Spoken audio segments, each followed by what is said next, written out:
about the chicken? Do you think you can recommend the chicken for the audience?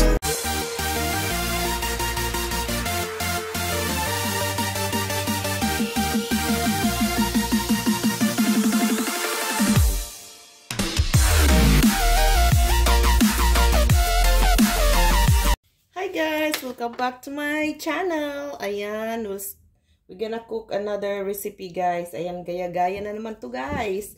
So ayan, meron ako ditong chicken drumstick. Ayan, chicken drumstick. So you can wash your chicken drumsticks guys. Tapos ayan, you're gonna pat it dry. Dapat dry siya guys, yung drumstick. Tapos ika-cut natin siya into butterfly. So yan siya oh.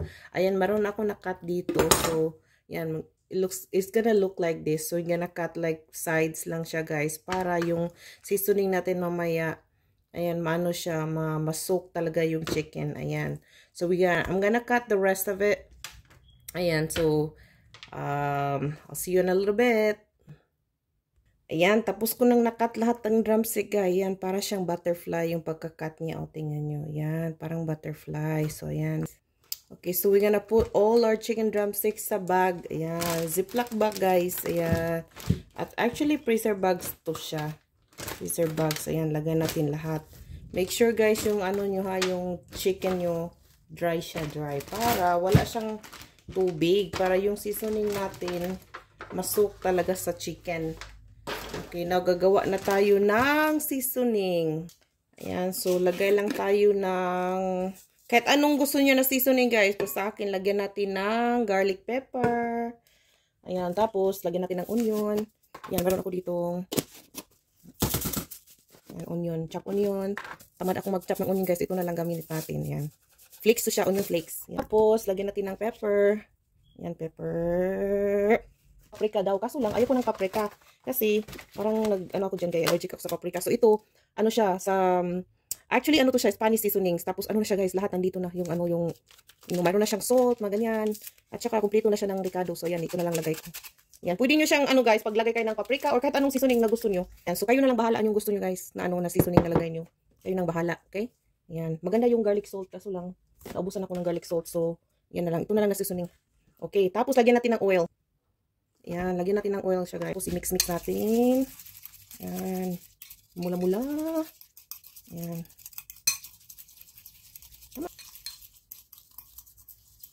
Ayan, tama na yan. Okay, tapos lagay natin tong seasoning sa ziplock bag. Ayan, dito guys. Lagay natin dito. Ayan. Pour lang natin. Ayan. Ayan. Ayan. Ubusin natin. Tapos, ayan, i-ano natin. I-zip natin yung bag. Ayan, zip natin yung bag. Tapos, ayan, squeeze lang. Ayan. Kumut-kumuta lang. Kumut-kumuta. Ayan, kaya para ang seasoning punta siya, magsuk talaga siya sa chicken. So, sabi ng yung napanood ko guys, pala siya, it's best na overnight daw. Kaso lang, pang dinner kasi itong niluluto ko, kaya susuk ko lang siya ng mga 30 minutes. Ayan, 30 minutes lang. Ayan. Yan, squeeze natin ng mabuti ha. Mura na siya. Ayan, after 30 minutes, nalagay natin siya guys sa ating, mayroon kayong flat na pan, pwede din siya. Kaso lang, ayan, ito lang gamit ko guys. Ayan. Lagay natin dyan. Lagay natin yung chicken dyan. Ayan. Lang natin siya. Ayan, i-arrange lang natin siya guys. Ayan. Lagay natin. Ayan, pwede pala kayo maglagay ng onion, yung isama nyo sa paglagay nyo ng seasoning sa loob ng ziplock bag. Ayan. Kaso lang, wala akong onions. Ayan na naman. On the spot na naman to na cooking guys. Kasi parang feeling ko lang na magluto today. Ayan, so, ayan, marami na siya. Tingnan nyo guys. Ayan. Parang red siya kasi yung seasoning ginamit ko. Parang red siya. Pero pwede nyo siyang, kahit anong seasoning ha, pwede nyo gamitin. Ayan. Tapos, ayan, i-bake natin siya ng 400 degrees. And hanggang maluto siya all the way. Like 30 to 45 minutes. Ayan. So, I don't know if it makes a difference if siya, kung i-marinate ang chicken overnight. Siguro mas madaling maluto. But, yeah, so, na-bake ko siya ng up to 45 minutes. So, kung sa inyo, baka hindi pa maluto in 45 minutes, ayan, you can cook it until, you can bake it until it's cooked. Pero ito na siya guys, finished product. So, let's try it. Ayan, so ito na. Tingnan nyo guys.